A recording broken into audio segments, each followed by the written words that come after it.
భక్తి శ్రద్ధలతో ఒక్క గురువారం పెట్టిన నైవేద్యం మరో గురువారం పెట్టకుండా 4 గురువారాలకి కూడా 4 వివిధ నైవేద్యాలు తయారు చేసి అమ్మవారికి పెట్టాలంట. చక్కగా అన్నీ చేసుకొని కొబ్బరికాయ కొట్టి అమ్మవారికి హారతి అవి ఇచ్చి మంగళహారతులు పలికి మార్గశిర లక్ష్మీ పూజ కథని చదువుకోవాలంట.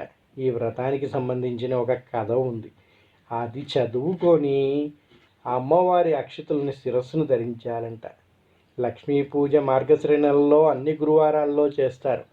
కేవలం 4 గురువారాలు మాత్రమే మార్గశిర మాసంలో ఉంటాయి. కానీ ఈ లక్ష్మీ పూజ పుష్యమాసంలో వచ్చే మొదటి గురువారం నాడు కూడా చేయాలని చెబుతూ ఉంటాయి పురాణాలు. మరి 4 వారాలు 4 వేరు నైవేద్యాలు పెట్టాలి అని చెప్పుకున్నాం కదా. ఏ విధమైన నైవేద్యాలు పెట్టాలి అంటే అది కూడా